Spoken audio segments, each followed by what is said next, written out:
Welcome, ladies and gentlemen, to another edition of Double Play CLE. Paul here alongside Jay, Rock on. the ever mute Jay. Joining us from the Renegade Roundtable, our buddy Jeff Kirby. What do you do, baby? Well, since it is football season, boys, we should probably talk about the Browns' two-game win streak, which is actually an abnormality in most cases. The Browns have really struggled to pick up back-to-back wins since 1999. Your thoughts on a 39-38 Cleveland Browns victory, kind of a last-second victory over the Indianapolis Colts? Well, I guess PJ Walker is our franchise quarterback. Oh, God. Give him $230 million. Go ahead, Jeff. Okay, so here's what I say about this game, and this is obviously coming from an outsider's perspective in terms of fans. First and foremost, Myles Garrett. You don't win that game without Myles Garrett. That dude played his ass off. He was out there just wrecking the game in all kinds of ways. Special teams, strip sacks. He's unbelievable. Defensively, it seemed like Gardner Minshew was actually able to kind of do what he wanted for most of the game, which was a little surprising based on the fact of how well that this defense has been playing for the Browns all year long, to be honest. And then you get offensively, where obviously Deshaun Watson was, not good. 1 for 5 for 5 yards, 1 interception, and very well could have been a second interception, but it got ruled incomplete, which ended up being the correct call. But yeah, Deshaun Watson played 12 snaps versus PJ Walker, who ended up having to come in and then place the rest of the 63 snaps. And if you listen to the press conference of Kevin Stefanski, this is what's weird about this whole thing. So Kevin Stefanski said that he held out Deshaun Watson even though he had cleared concussion protocol. He held him out. So then he goes out there and says that he's going to be the starter next week for Seattle. Go back and listen to what Deshaun Watson says about that. He says, we'll have to see. Seems like there's a little bit of a disconnect there, but that's kind of, going off base for half a second. But yeah, overall in this game, I mean, Jerome Ford, he had the long run, and then after that was not good at all. He was simply not good. You would like to see more of Kareem Hunt. Amari Cooper not getting involved at all, really. He only had 2 catches for 22 yards. He had 8 targets, which a lot of those, if I'm not mistaken, came late in that game because there was a time where he did not have a target for the longest part of this game. And then, yeah, other than that, this game was it's a game that if you're a Browns fan, that you'd love to see them win because you've seen this far too many times where they find ways to lose that game. Just like the game they did last week against San Francisco. Those are games that they typically find a way to lose, but instead they come out and they're victorious twice. Couple things I want to touch on. I do agree with Myles Garrett. He had a block kick, which was pretty cool to see. He had like a Troy Polamalu style block kick.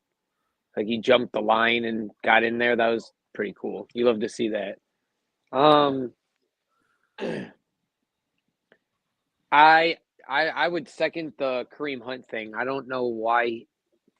I guess I do know why Jerome Ford starts over him, but I feel like it's pretty obvious at this point. Like, okay, Kareem Hunt still remembers the offense and everything, so why don't we I don't know. Kareem Hunt just runs so much better. I don't know how no one picked him up. Well, because I think a lot of it was because they didn't know how much more he had left in the tank in terms of, did he lose speed, all this and that. But what's crazy is it's like, okay, we get that Jerome Ford starting. Okay, got no problem with that. But how is Pierre Strong getting more snaps than Kareem Hunt? Pierre Strong had 23 snaps. Kareem Hunt only played 19.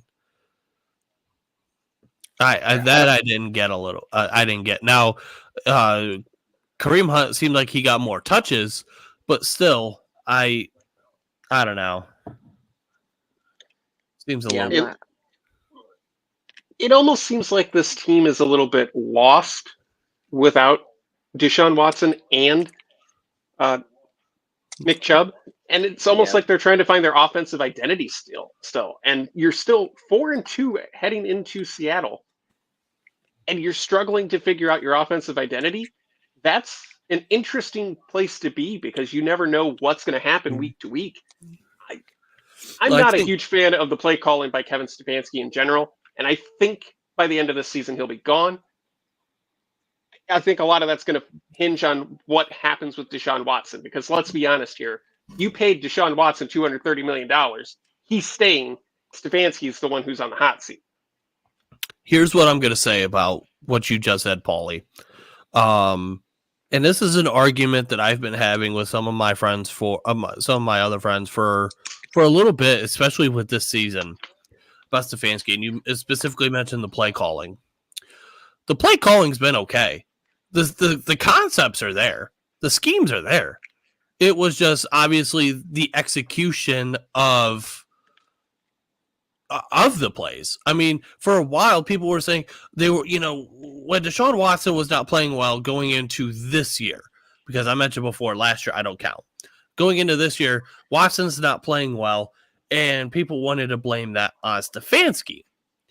It's not the case. When you go and actually look at the film, when you go and break down the all 22, guys are open. He simply was just not missing it. He was just simply missing the guys. He was simply missing.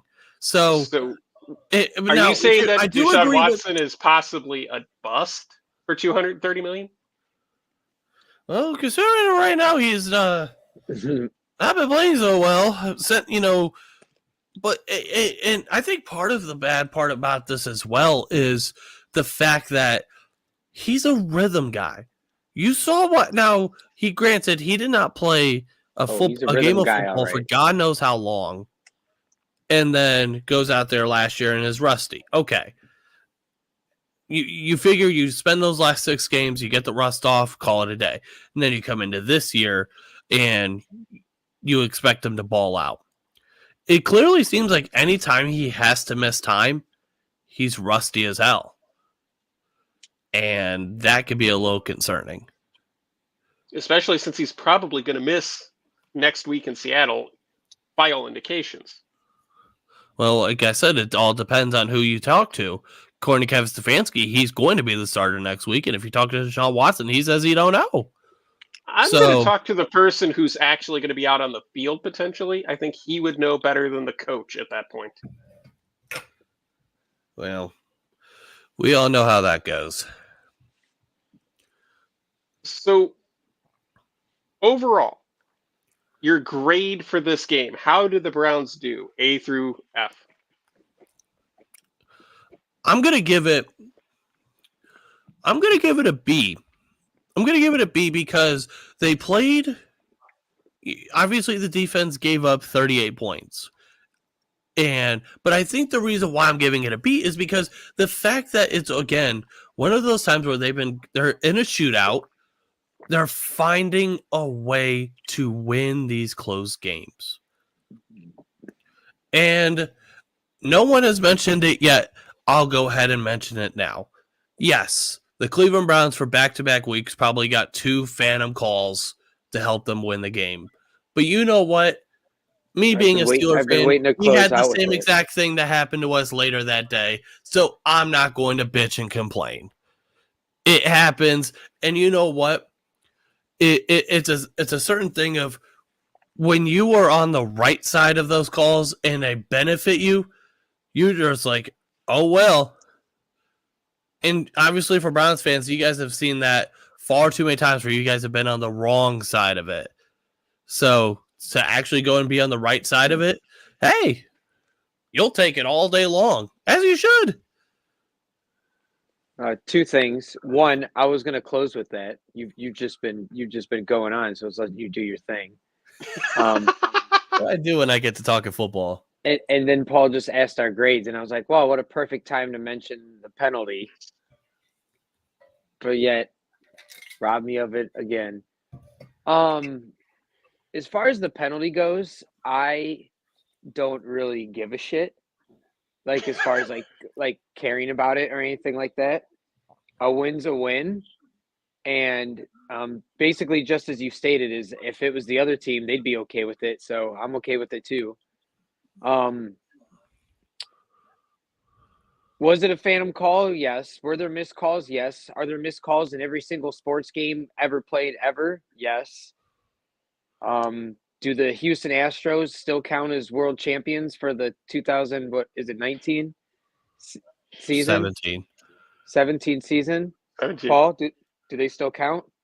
They haven't taken it off the wall yet. So I will take my dub with the missed referee penalty. In my opinion, to one of Paul's points, get the refs in trouble. Then they'll be more worried about making the right call. They should, go find them. Here's part of the issue with that. Oh, I don't care. I don't want to argue that. Well, no, I'm not. But I'm just because we always hear that about firing refs and this, that, and they're blah blah blah. It's just I didn't say fire. I didn't say fire. No, I said in general. I'm not saying you didn't say that. Yeah, you didn't say that, but like in general, we hear fans every week say, "Oh, this ref should be fired." Blah blah blah blah blah. Part of the issue is they're a part of their own union. And in order for them to, or for us to be able to speak to them after games and make them go through a press conference of what they saw and what the decision making was, blah, blah, blah. Part of the issue is you can't physically do that unless they agree upon it in a CBA. And obviously it seems like they're never going to want to do that. So seems like here we are. As far as the Browns did, I think they did extremely well for what happened, considering Deshaun Watson went out. Considering we're playing with missing what should be two of our top three offensive players, if not top two offensive players. I think we're doing pretty damn good for ourselves. That's all I really got to say about that.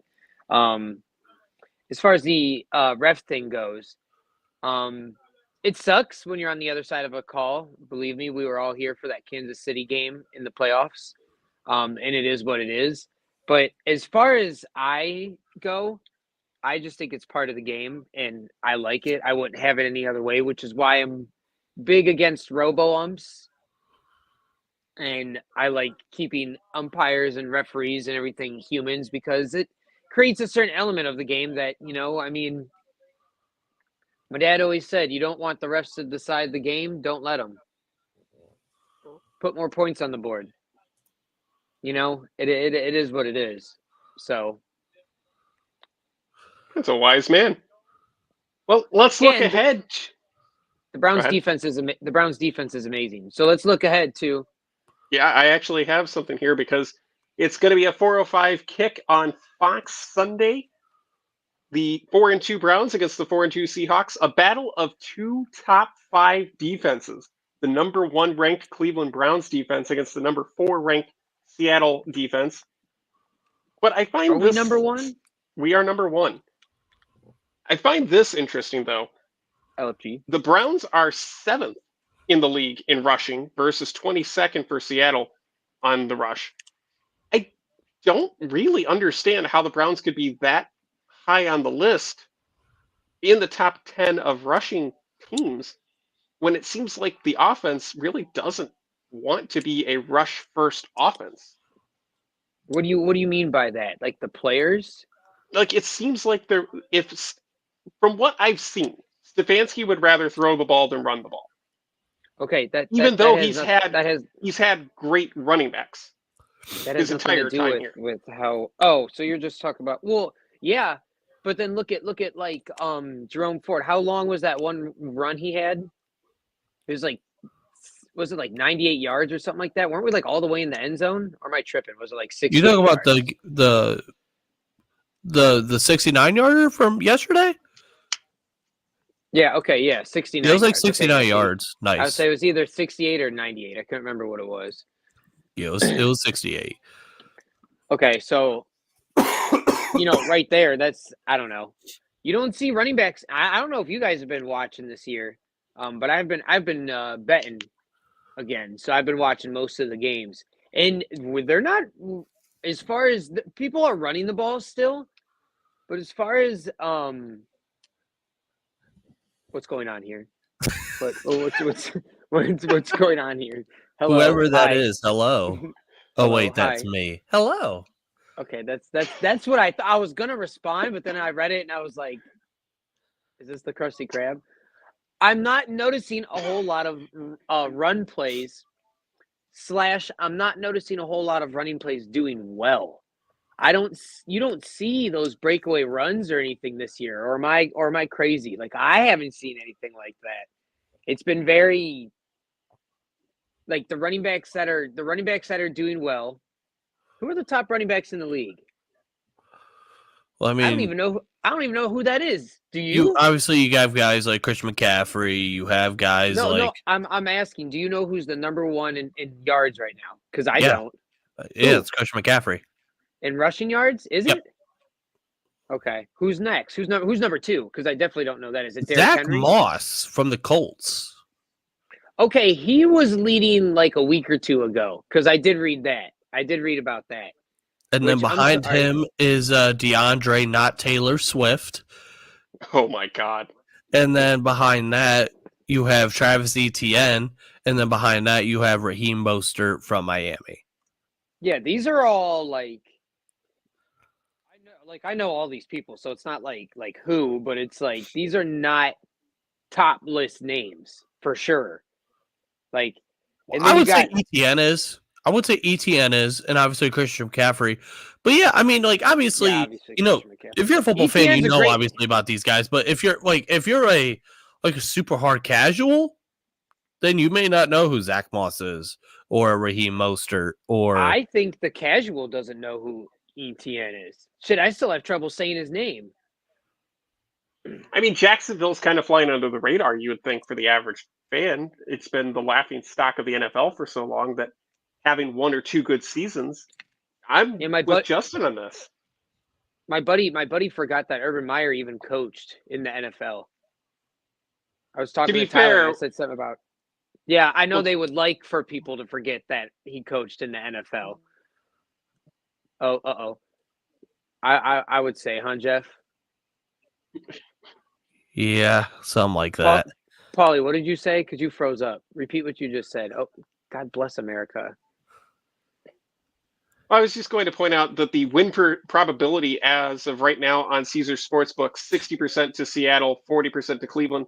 Seattle with a minus 165 on the odds, plus 140 for the Cleveland Browns. Are you taking the money here? Do you bet on the Browns to beat Seattle? Who's the plus? The plus is Cleveland. In Seattle? Nah, that in 12th Seattle. man. That 12th man.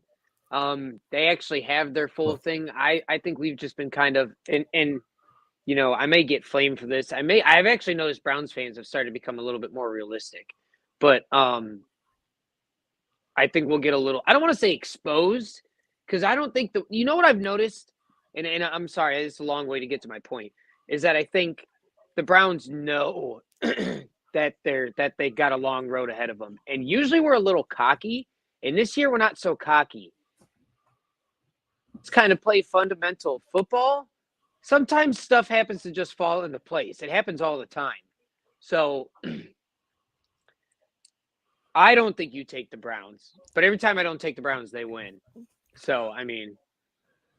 Here's what I'd say about them is when you talk about Seattle, Geno Smith is not a bad quarterback at all. Coming into the year, he has to have a touchdown, 4 picks. I mean, he's not a bad quarterback at all. Kenneth Walker's a monster. Coming out of running back, had another 100-yard game last week. Dude's a dog. And then you get into Seattle's wide receiver core. DK Metcalf, we're not sure if he's going to play this week, so that'd be a huge loss for Seattle. Still have Jackson Smith and Jigba. Still have Tyler Lockett. So there's 2 more guys. So you have still 2. And arguably, those 2 guys to deal with. Noah Fant, he's not a bad tight end at all. And then defensively, they're giving up some yards. Defensively, they're giving up close to 350 yards per game. So you can go out there and do do some damage out there on offense, even if it is PJ Walker out there again. Arguably, there's some weeks I'd rather have Tyler Lockett than DK Metcalf. So I'm not too banged up about missing him. Like I wouldn't be if I was a Seahawks fan. I don't know. Playing in Seattle is pretty scary, I hear. So that plays a lot into it for me. Not to say we're going to get exposed, but I think our lack of what am I trying to say? Our missing players are going to show. It's especially if Watson doesn't play. The thing that's really making me mad about Watson is keep going around to him is that I can't tell if he's good or not because he doesn't play more than like 2 or 3 games in a row. So I have no real and then it's hard to, as a person, you don't want to be like, oh, he's not hurt if he really is. So, I mean, I don't know. I was just looking at the points totals. Seattle has outscored Cleveland this year 144 to 128, which I find a little bit interesting because I don't know that a lot of the average fan is looking at Seattle as a heavy scoring team, and maybe they're not.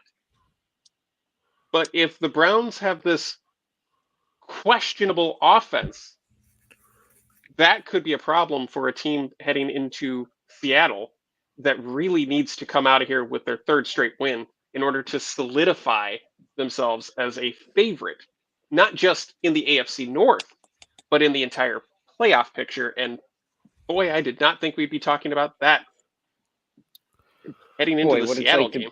What it's like to Here's be a what I'd fan say of a team about of Seattle's the AFC offense. North. Seattle's offense is a team they've put up 30 in multiple games this year. I want to say there's been 3 games this year where they've put up over 30, so that they have that possibility.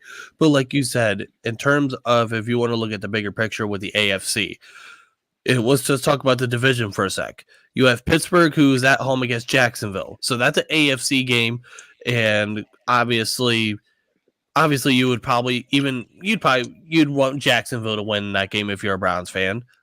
And then you go to the Ravens are at Arizona, which Arizona they're not a good team, but they play hard. But yet again, we just saw the Ravens put an obliteration on Detroit. Dude, who are the Ravens?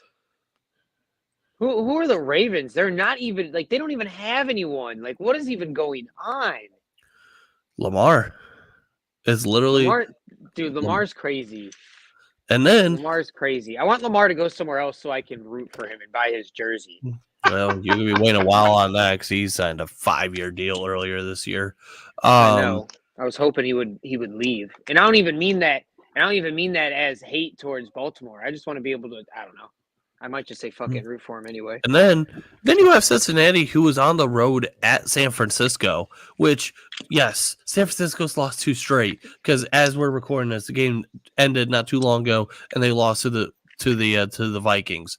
Great, they're still a good team. You still got to get No, they're trash, bro. They don't. They don't have. There it is. Are you kidding? There it is. They don't have anyone. I don't their team all put together and healthy is a great team. They're missing Trent Williams. They're missing Deebo Samuel. CMC is not operating at full capacity. Brock Purdy's ass, bro. Put it down right now. Brock Purdy is straight ass. At 24-13, can we please clip that? That dude's not good.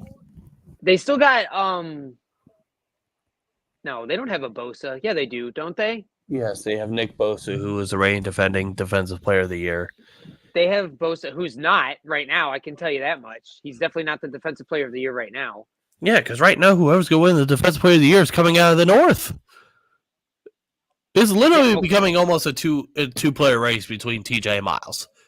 Oh, okay, so there you go. But I mean, he's to say that San Francisco's not a good team. Oh my god! At full capacity, they're a great team.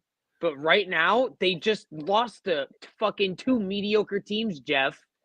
What do you want? In a row. What do you want? Now, on the road, 2 games, in cold-ass Cleveland and cold-ass Minnesota. Like, that probably sucks. Well, no, they're rich, so they probably did go home in between. Yeah, they got to practice and stuff like that. But, like, I'm just explain that. They lost to 2 mediocre teams in a row. You lost your receiver that made Purdy look good, along with your running back that made. I don't know what was Christian McCaffrey's line today. Was he healthy? I didn't actually watch the game. I know he played and he scored a touchdown, but I fell asleep, old man style, halfway through.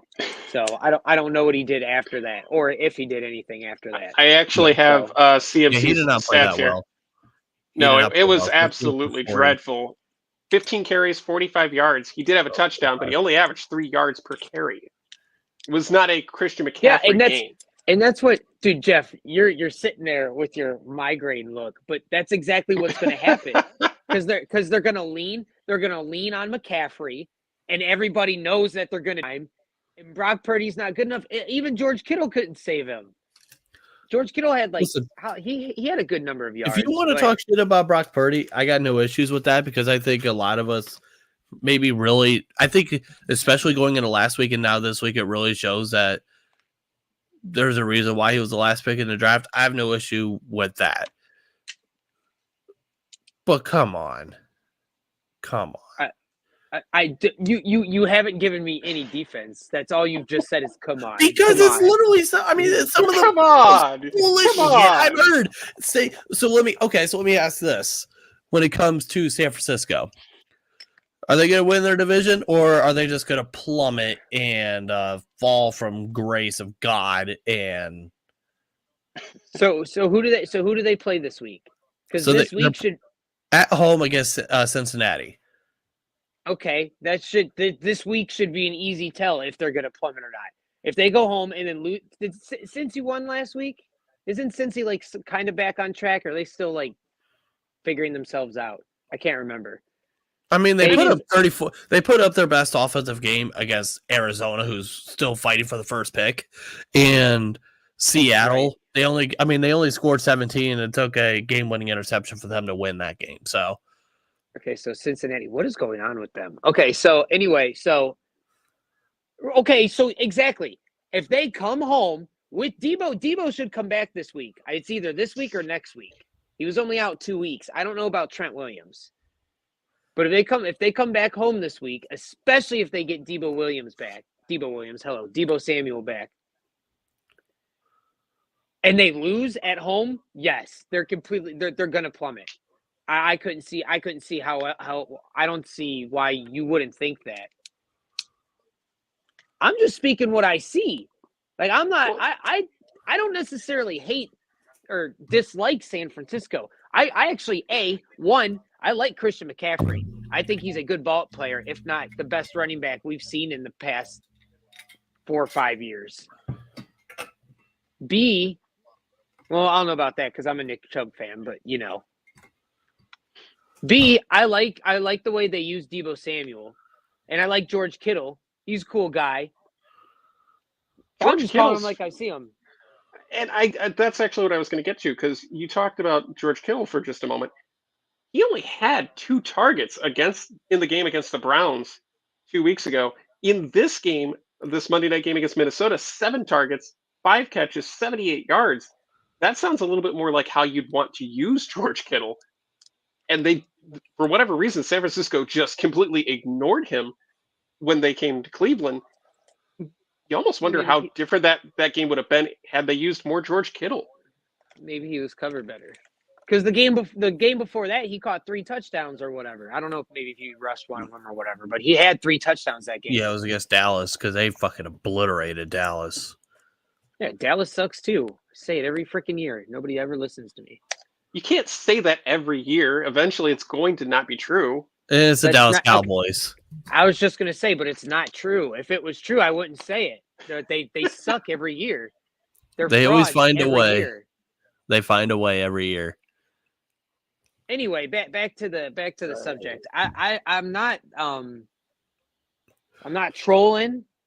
I'm not out here trying to hurt. So I don't even know a true San Francisco 49er fan. Like I sadly know a couple. I'm just saying I don't dislike the team. I don't dislike the players. I don't dislike Mike Shanahan. I don't dislike anyone. Kyle, is You it mean Mike? Kyle Is it Shanahan? Kyle? I would say, is it Mike? Is it Kyle? Is there a Mike Shanahan or am I crazy? Yes, there was. He was an old coach. Okay. I know he coached for the Broncos and So I'm just calling them like I see them. They look like they suck right now. Brock Purdy looks shitty without 2 stars. He doesn't. I look can like agree. he can That carry the I have team. no issue with saying. He's not been that great over the last couple weeks. I can agree with that. But I think part of it too is everyone expected San Francisco to go on this just magical 17-0 run. We were legitimately seeing people saying, "Oh yeah, they're going 17-0." They just get these high expectations, so high of expectations on them. Okay, they fumble a couple games. They're gonna be fine. It's not they're gonna be fine. They'll end up winning their division, and then we'll go on Who's about in their division. Who's in that division? You have Seattle. You have the Cardinals, So wait, are they tied now then? Because are they 4-2 now too? Who? Because they were undefeated going into the game against us, right? So they're 5-2 because they haven't gone on their bye yet. They're 5-2. Okay, all right. So they're still ahead. And then 49ers are 5-2. Seahawks are 4-2. Rams 3-4, and then the Cardinals, of course, struggling at 1-6. Well, What's really obnoxious is I wonder who one of them losses were to the Rams. I wonder who gave them one of them losses. I would like let's just look at the way too early playoff picture, which right now has the Cleveland Browns sitting at the 6th seed. It does. I seen that actually. That's nuts. So right now, you guys would face the Baltimore Ravens in Baltimore. Oh, that's an L. Never mind. We'll just go home. You can't say that. So right now, if the playoffs were today, Buffalo, the 7th seed, would play at Miami. Cleveland would play at Buffalo or at Baltimore, and then Pittsburgh would play at Jacksonville, which we're going to see a preview of that on Sunday. But how about the Patriots beating Buffalo though? Buffalo, man, Buffalo's looking rough. Buffalo does not look good.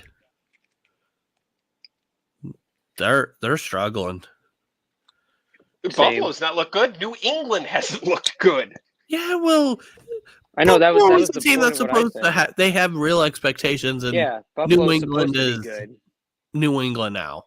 Yeah, but New England has the greatest coach in the history of the NFL in Bill Belichick. That's been debunked for a couple years now. That I was just gonna say. Are we sure? I think so. As much as I think Bill Belichick is a good coach. Yes, I think he runs a good program. Yes, but I think when Tom Brady up and left, went to another team, and was it next year or the year after? No, it was literally their first year.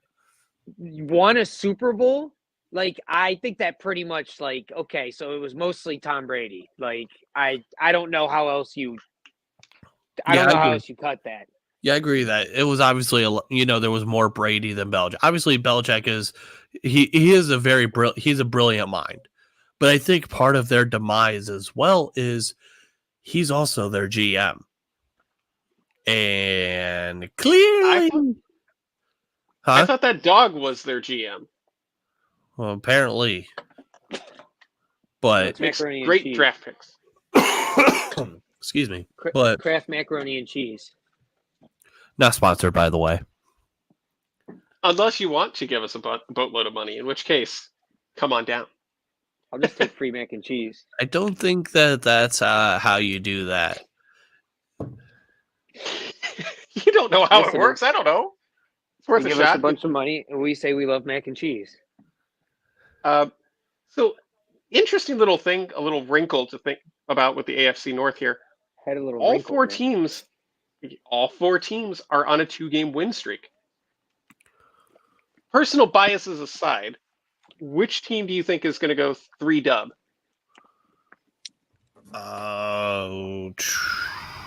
So we're always like the losers.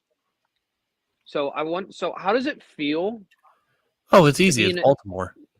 To be in a division that like we're just always constantly fighting. Even though we lose, we're always still there. Like, that's just crazy. I hate our division. Yeah, this division, as if I'm not mistaken, I said this earlier in the year that this was going to be the hardest division in football. It's always the hardest division in football, Jeff. Well, no, the reason why I say it is because I think Paulie was trying to argue with me with that earlier in the year, and clearly, it's always the hardest whatever in football. I hate it. So I want to be Chiefs. Well, not anymore.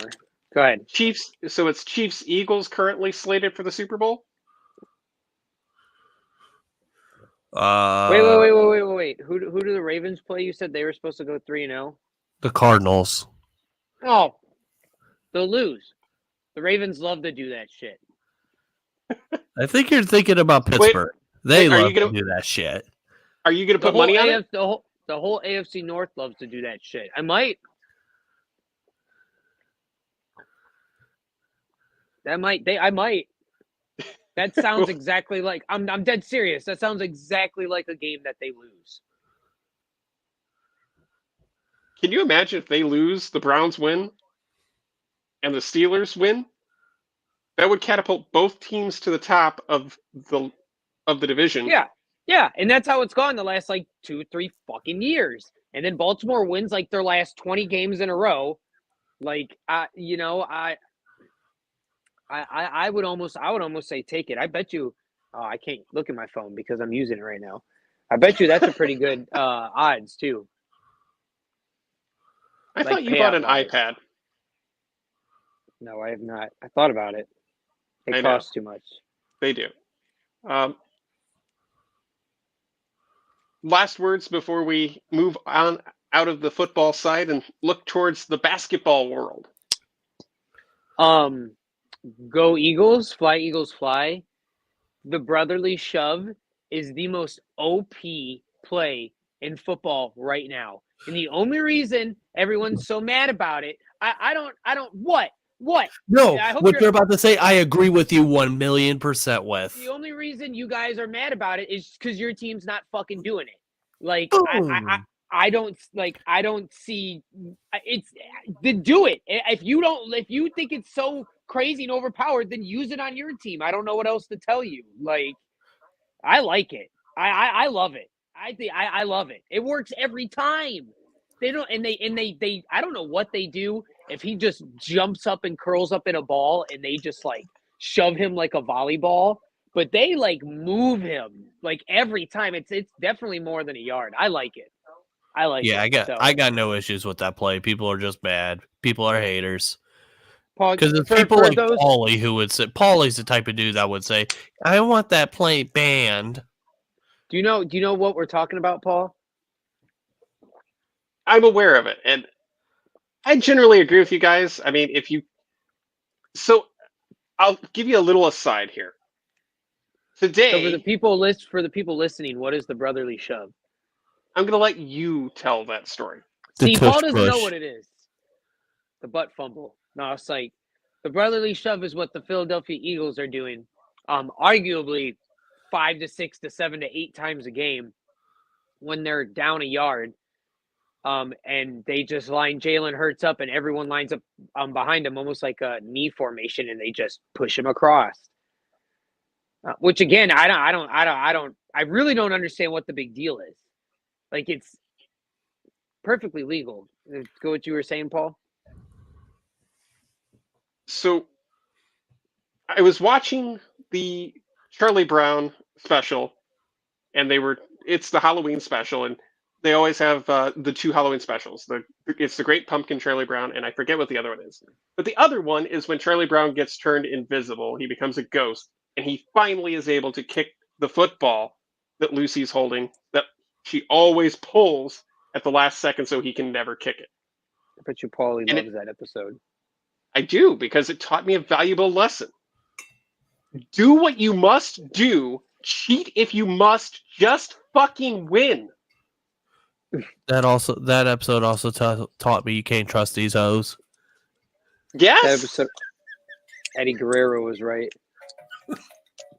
There was nothing in that episode of Charlie Brown that was good about mankind. Everybody needs to understand that. Charles Schultz was ahead of his time. I got a rock.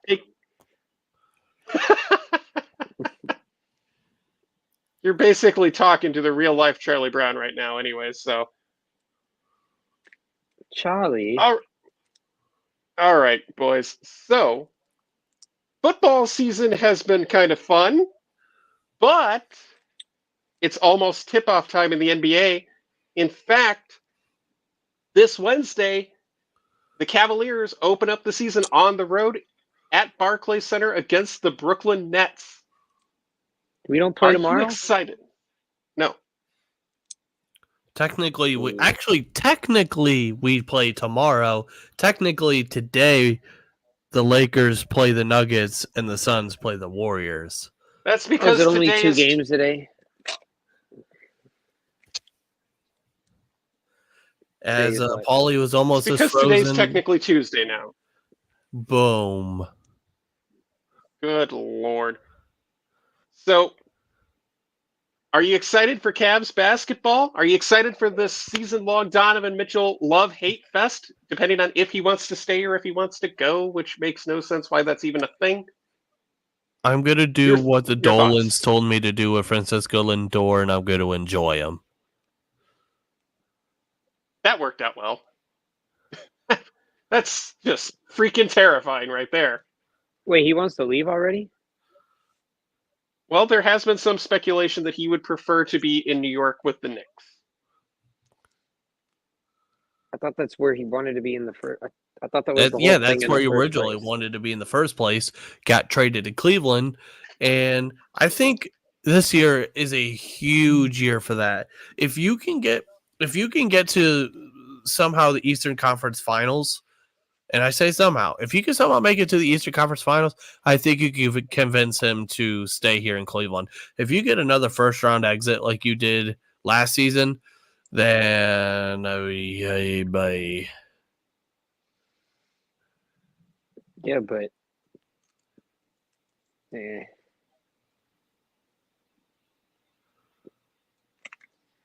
So are you guys going to be watching this game on Wednesday night? Considering I'll be at work, hopefully I'll be able to. And then starting on Friday, I'll be able to do a lot more watching when they come home for their home opener against the Oklahoma City Thunder, which is a very young and exciting team in the NBA this year. Big weekend, actually, for the Cavaliers, because you've got Friday night against the Thunder for the home opener, and then immediately after that, Saturday night, Indiana comes to town. We all know what an Indiana-Cleveland game is like. That's almost the rivalry now for the Cavaliers, is the Indiana Pacers. But we all know that when it comes to the East, the buck literally stops in Milwaukee. That team looks dangerous. And that's just being generous. Well, we got to see first. You never know. Yes, that's true. We always question the quote-unquote super teams that get created and do they have the chemistry, et cetera, but early returns look pretty good here. Milwaukee seems like they're just going to run shop and take it all the way to the finals. Didn't they have like a terrible last off-season game? Preseason games don't count. I mean, that's literally like their first couple games that have to do with their chemistry. So they kind of count for a lot. Oh my God. Preseason games don't count.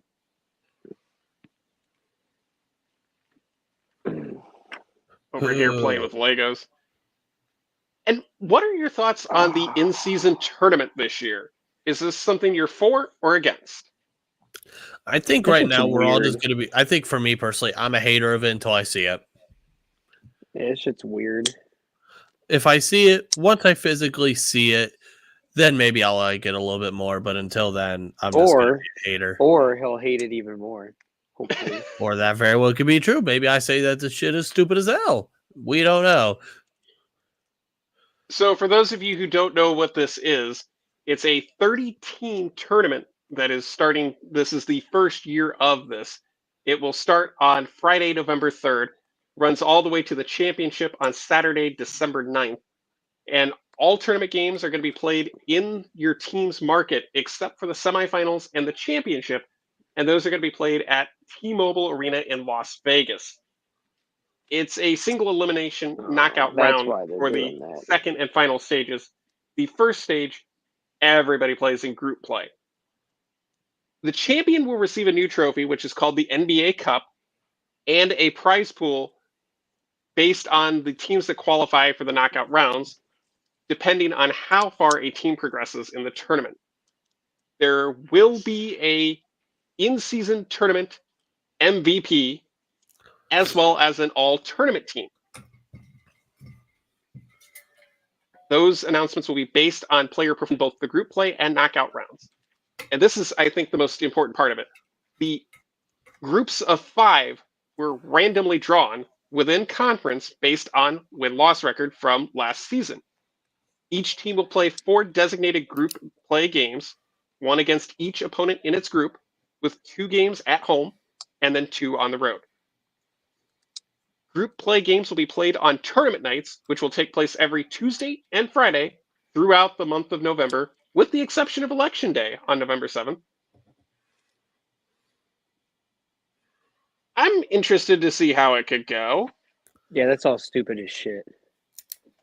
I mean, we've talked about how many times have we heard, oh, they're resting player X in this game.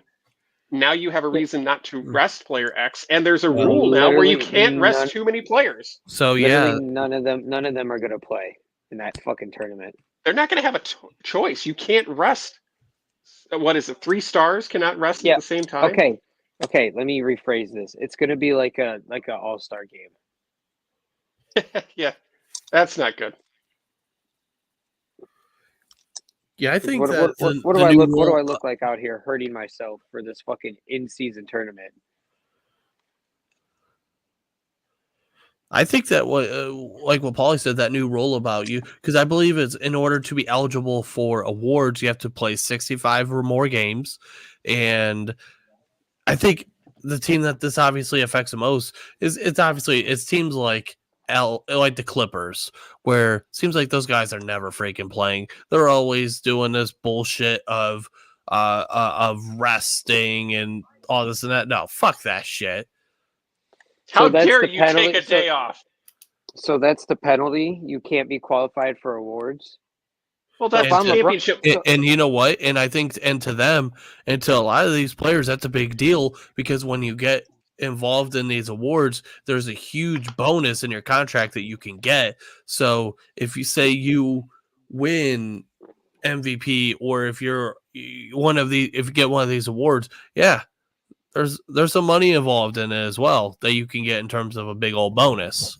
Well, yeah, right. So that's all good and dandy, right? So if I'm LeBron James, I don't give a shit. I'm still doing what I want, because you're not going to give me the award anyway, clearly.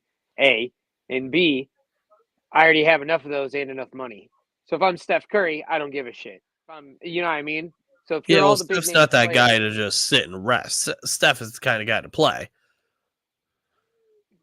He's definitely rested before, but I mean, okay. He's getting old too. I did want to quickly jump back to the in-season tournament, because our group is actually pretty solid. You've got Philadelphia, Atlanta, Cleveland, Indiana, and Detroit are the East Group A. And it looks like, based on win-loss record from last season, Philadelphia is the favorite, as they swept both Detroit and Indianapolis last season. Yeah, I mean, Philadelphia is a mess right now, because we don't know what the hell's going on with James Harden either. So, I mean, you get Joel Embiid, who finally won his MVP. I think there's some pressure on Joel Embiid this year too, because I think people want to see him actually go out and win something important. I was just gonna say he won MVP, but who the fuck cares? They got shit blown out in the playoffs, like trash. Like what? In my opinion, like that is like the most worthless MVP ever.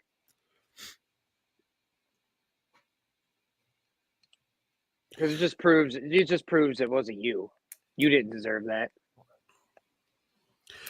The MVP award, and obviously with football, and it's kind of annoying. Well, actually, maybe not in the NFL as much, because I think at the end of the day, we all know that the most valuable players are almost always going to go to a quarterback, and they are the most important players. So I could get that. But in terms of basketball, it's more of the best player award, not who's the most valuable.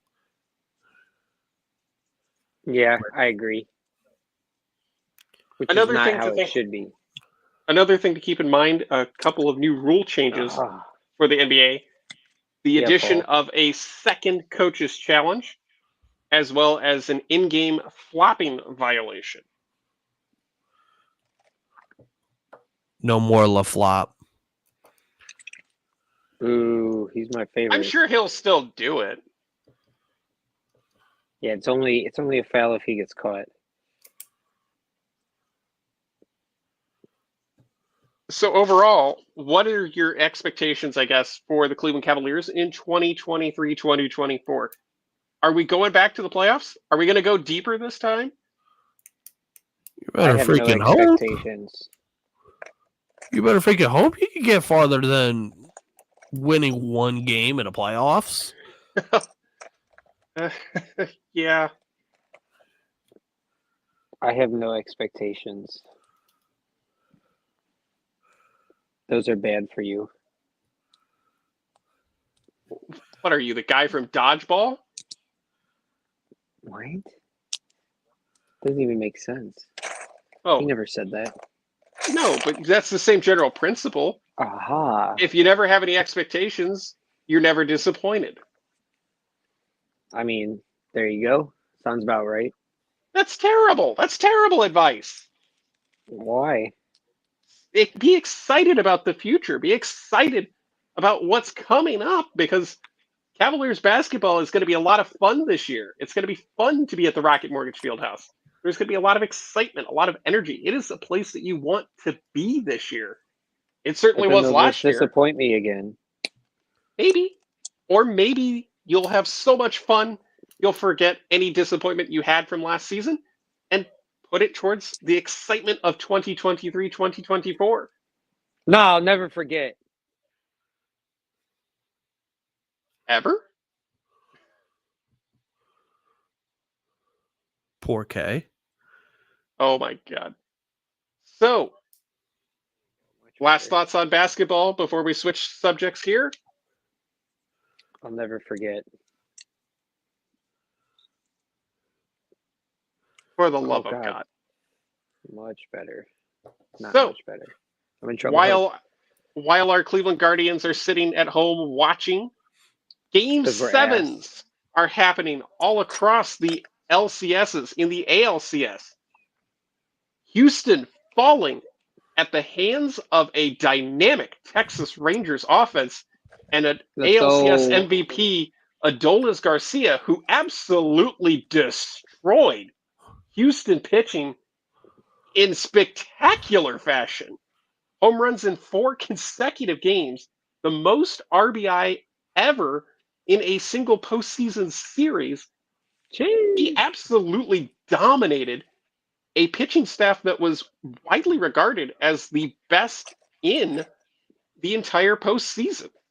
After getting struck out 3 times last night.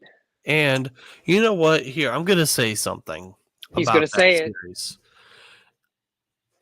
So we almost had. So there's this thing. It's called the Pauly Jinx. Oh, good God.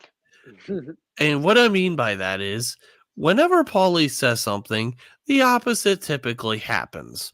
And this almost happened yet again. Pauly Yeah, he started tried. talking his shit in our group chat about the Astros, saying that they were done. Immediately, it was almost immediately after he said that, the Houston Astros go on a tear and they go on and win 3 straight games to 4. And then here we are, end up in a game 7.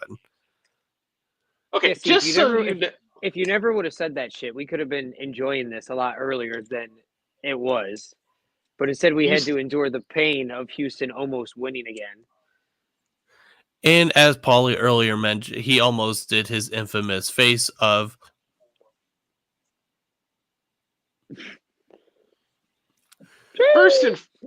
First and foremost of all, it should be pointed out that in the entire ALCS, the road team won every single game. The last time that had happened was the 2019 World Series. Game 7 specifically was started by Max Scherzer. You guys both questioned Max Scherzer as the Game 7 starter for Texas. I never questioned it because I didn't make a comment on it. That makes you guilty because Justin did make a question about it, and you didn't escape culpability. Because didn't I'm pretty pitch sure I was that well. doing something when that conversation was going on. I mean, it's a lot different. To be fair, it's a lot different when you're already up by 3 runs before you even take your first pitch. I'm just saying, good for him. You're right. He pitched all right. He didn't pitch great, but he pitched all right. But again, it's circumstances feel a lot different when you're already up so much. And then you have a guy like Jordan Montgomery who can come in and give you 2 or 3 innings and just absolutely blow away Houston. Like, yeah, I was late to the game by like, I don't know, 10 minutes, and Javier, was it Christian Javier was already out of the game. 1/3 of an inning. I was like, oh no, this is great, but oh no, in a good way. Like, oh great, this looks like things are going well. Christian Javier gave up 3 earned runs on 4 hits with a walk in 1/3 of an inning. Screw him. After that, it was game over. After that, it was game over. Brian Abreu, by the way, went 1 inning, gave up 2 earned on 1 hit, and struck out 1. Wait. So he like won his thingy or whatever? It's going to be next season, and that's the part that I'm not happy about. I thought it was supposed to be today. Whatever, fuck him. I'm glad they lost even more. That's the question, because MLB decided that the suspension for Brian Abreu would not start until the start of the 2024 regular season.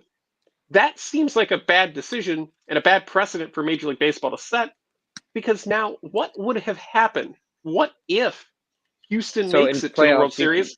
You can just beam people now. Apparently, it doesn't even matter. Apparently, and I'm against that. If Houston gets off the hook on so much garbage, it's not even funny. And I was reading all these Houston comments.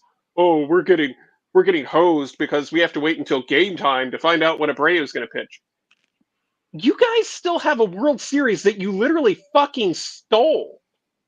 Why are we acting like Brian Abreu is like this great ass pitcher or something like that? He's a go-to guy for Dusty Baker. He's good. He was decent, but like they're acting like this dude's like Jesus Christ or something. He ain't that good. And speaking of Dusty Baker, reports are coming out that he may be calling it a career now that the 2023 postseason is over for his Houston Astros. He's reportedly expressed to multiple individuals inside and outside the organization that the 2023 season will be his final.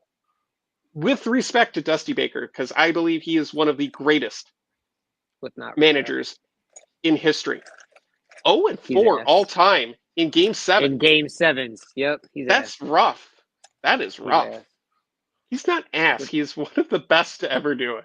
He ain't got that dog in him. He's definitely not the best to ever do it. The dude was handed a fucking stack team. He's no better than Mike Tomlin. So I saw that coming and I couldn't stop it. Oh man. So I mean, yeah, he's pretty much ass. Ass confirmed. Excited for the Texas Rangers go into the World Series? 3rd time in franchise history, 2010 and 2011 previously. Here's what I'm going to say. So one of my good buddies, his name is Todd. I'm giving him a shout out. He's one of my cigar buddies. He's from the Philly area. He is a huge ass Phillies fan. Just for that. Just for that, I'm rooting for the Phillies. You know they have to get there first, right? I thought they have to already. get there first, right? I'm They have still one more rooting for game the to win. Phillies. Well, If they would have won today, they would have been in, but they couldn't do it. Bullshitters. Speaking of, the NLCS will go to Game 7 Tuesday night at Citizens Bank Park. The pitching matchup going to be Ranger Suarez going for the Phillies against Brandon Pfaadt for the Diamondbacks, who looked fantastic. Brandon who? Pfaadt. You can't be cursing on the podcast, bro. Oh my lord! Right, what the fuck are you doing? Pfaadt looked fantastic in his outing. 9 Ks in his previous NLCS appearance. Fighting fantastic. Oh my lord! But Ranger Suarez has been a go-to lefty for the Philadelphia Phillies. His 4-6, 4.18 ERA may be a little bit sus. This is going to be a very good pitching matchup, I think. Yeah, I mean, to be honest, I will fully admit this. The amount of playoff baseball that I have watched is virtually zero.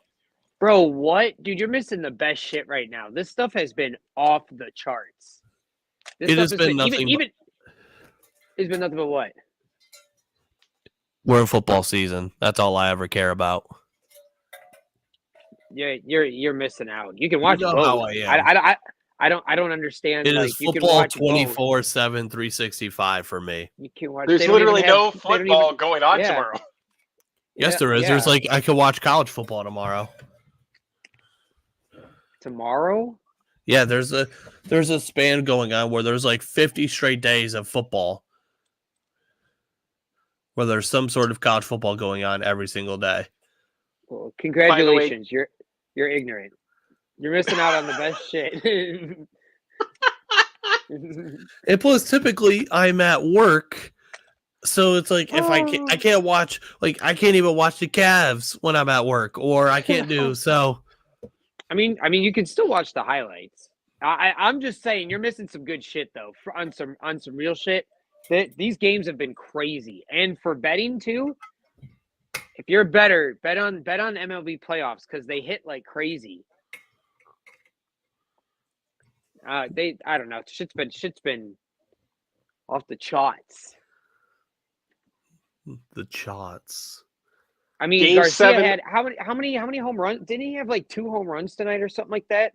Schwarber and the grand slam in Game 6. Yeah, Schwarber hits a home run every other day. Listen, I hate Houston, but that shit's still wild watching Altuve crank that home run. Everyone was saying it should have been Chapman. I'm just saying it's been some good ass games for sure. That's why I'm mad at this guy. Paul doesn't even want to fucking talk about it, little jackass. Game 7 of the NLCS, which will determine the National League representative in the 2023 World Series against the Texas Rangers, who have home field advantage for the World Series, is Tuesday night at 8 o'clock on TBS.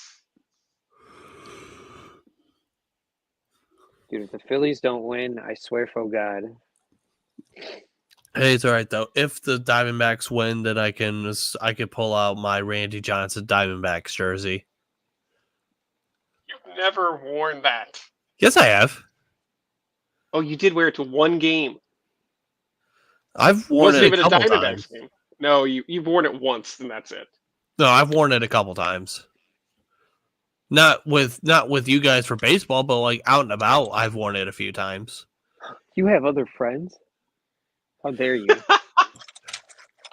By the way, the last time both LCSs went to a Game 7, not that long ago, the pandemic season of 2020. Not that long ago. I do not sound like that. That was only 982 days ago. I really want that to be correct. I don't know if it is. I just kind of threw out a bullshit number out of my ass. I'm mad the Phillies are making it take this long. It's Philadelphia's first loss this postseason was Game 6 at home. That has been a great ballpark for them. I was looking at the numbers. MLB Network had a special about this. It is statistically the best home field advantage in the postseason in baseball history. Something like a 780 win percentage with 20 plus games played in that ballpark in the postseason. It is stunning how difficult it is to play in Philadelphia in October. Can we also? I have one fun stat about these playoffs that is kind of fun. I enjoy a good stat. For the first time since 2016, when Paulie's Cubs won the World Series, we will not have a World Series that would feature the Astros or the Dodgers. I'm perfectly fine with that. I'm glad to see some fresh faces. And it was also nice to not have the Stankies in the playoffs either, because fuck the Yankees. We really should get that sponsored. Yeah, it definitely is nice to actually now that you mention it, I forgot how happy I am. Now that the Astros are eliminated, the World Series is going to be fun to watch no matter what. Because whoever wins is like, all right, cool. Yeah, for real. So yeah, definitely. That is, yeah, you are right. I'm cool with that, actually. I would have been okay with the Dodgers winning. I was okay with the Yankees making it back until I realized that they're pieces of shit and their manager's a piece of shit. So as long as it wasn't going to be the Yankees, which I mean they didn't even make it to the dance. As long as it wasn't them, the Astros or the Twins, I was okay with whoever.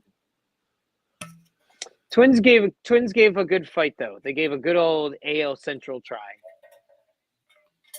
They gave it about as good as a try as we did last year. It's going to be interesting on the National League side to see which of these teams can come out and make it to the World Series. Remember, Philadelphia won it all in 2008. The Arizona Diamondbacks won it all in 2001. Texas, the only team out of those three that are currently eligible that has not won a World Series championship. Who do you give the edge to out of those three teams? Whoever wins. I agree. Whoever has the ball last. No, I don't know, man. I just feel like with the way that Philly has been playing, they're just on a whole nother level right now. Yeah. Okay, you say that. Did you see the fucking Texas game today? No. Every team, and did you see the Diamondbacks game today? Dude, all three of these teams left vying for the World Series trophy are on a crazy hot tear. So that's what's going to be real. That's what I'm trying to tell you, Jeff. You're missing it.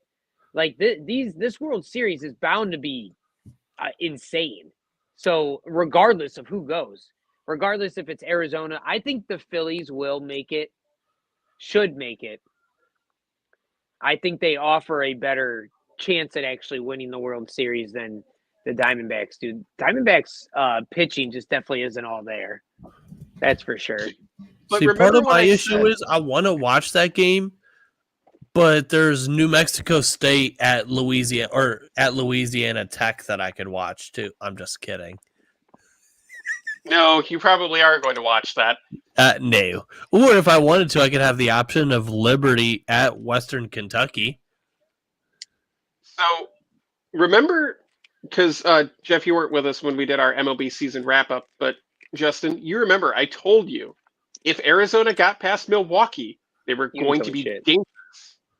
I didn't necessarily think they would make it all the way to the World Series, but here we are, one game off from making it back for one of the very newer expansion teams. Keep in mind, this franchise has not been around more than, 25, 30 years. They're actually celebrating their 30th season this year. It is amazing what the Arizona Diamondbacks have been able to do. And I'm a huge fan of their manager, Torey Loballo. He is a fantastic manager, and I'm glad he's finally getting the recognition on the main stage, on the national platform that he deserves. He should have been there a long time ago. I'm excited. He pulled Kelly a little early. That you could argue that he pulled Fott a little early. Well, apparently that's his thing. It's all hands on deck for Game 7. You got to get there. Okay, right. And the inning he pulled Kelly, was the inning that Kelly struck out Harper and Schwarber. The statistics said you had to pull him. I hope you guys are ready for this because that's what's coming to Cleveland baseball. You want an analytic front office, you got it. You want an analytic manager, you're going to get it because that's what we're heading towards. Yeah, I think people of Cleveland are sick and tired of analytics based off of the football team, but The World Series starts Friday night on Fox at 8 p.m. It's going to be a fun World Series, no matter who comes out of the NLCS. And I'm sure we'll get a chance to talk about that next week. But before we go, it is time for our double play tradition. It's time for my one thing. I'm going to start with this one. My one thing is that more baby back bullshit things are going to come out about the University of Michigan, and some punishment's going to come down because cheating bastards. It realizes why they beat us the last 2 years, because them cheating lying bastards have been cheating, trying to steal signs, and I have some bookmark tweets in my binder right now of more evidence that them cheating lying bastards have been cheating. And yeah, fuck Michigan. Did you call the commish? I'll call them right boss, now. I got them pictures of Spider-Man like you wanted. Hello? J. Jonah Jameson. Somebody continue. I can't go with that one. My one thing. Is this something we hope for or something we think is going to happen? We've never really established that. We just make it positive. So something positive. I'm really not sure how to go with jokes. I really want the Philadelphia Phillies to get back to the World Series. And I really want them to win the World Series. Like, really badly. I think they have earned it.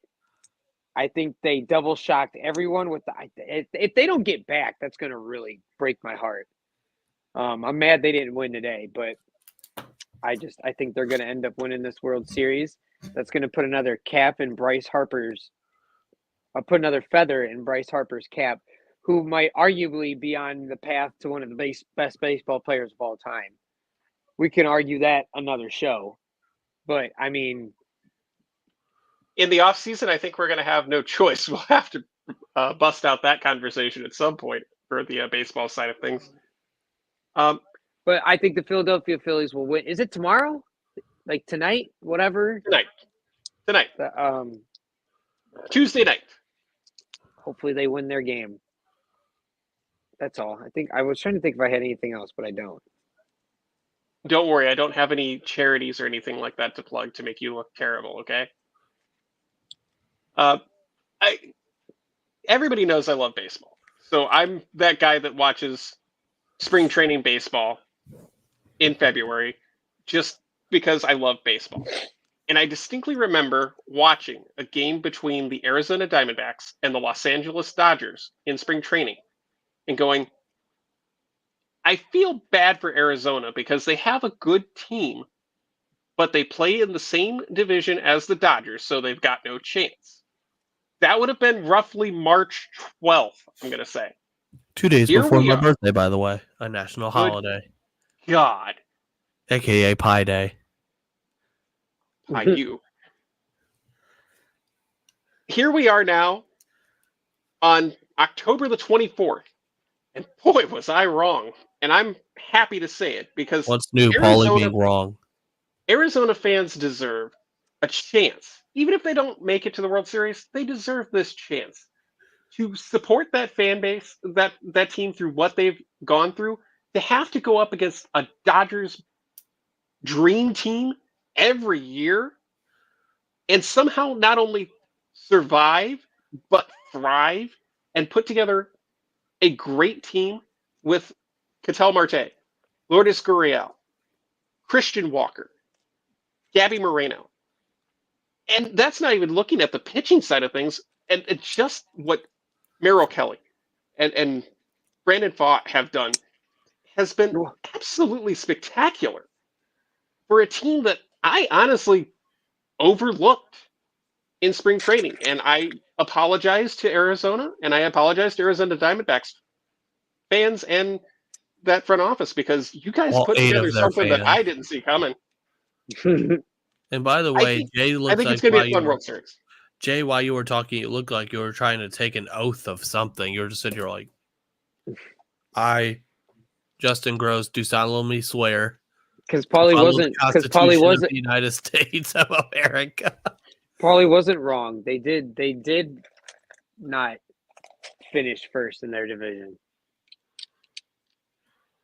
No, in fact, they were the 6th seed, and they are 1 game away from being 4 games away from a championship. They You're won't 5 win, wins though. away from winning it all, and that is They won't absolutely win, though. unbelievable. They won't win, though.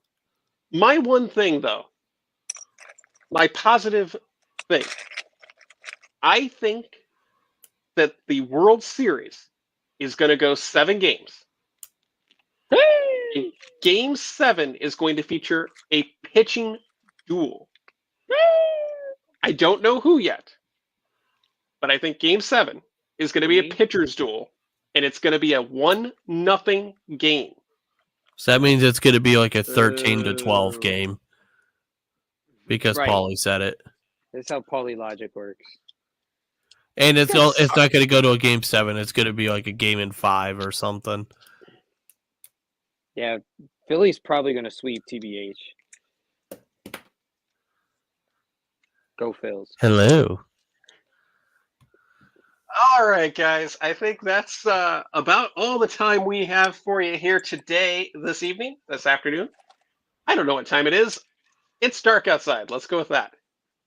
So, special thanks to our buddy That's a cool tiger. from the Renegade Roundtable and from Kirby's Corner, I guess, as well. He's doing his thing on YouTube. He's doing his thing across the socials. You should check him out. You can see his social media thing at the bottom of the screen. If you're listening in on the podcast version of this, that's at Jeff_Kirby412. I am at Paul HCLE. Justin is gross. I don't even know what your Twitter is anymore. X. Something Sorry. like that. No, I have a Twitter. Oh my God. All right, It's not boys. my Twitter. Fun as always, and we will do it again soon. Enjoy sports because it's one of the most wonderful times of the year. Paulie sounded like he was about to threaten sports. Enjoy sports while you can. Jeff dying.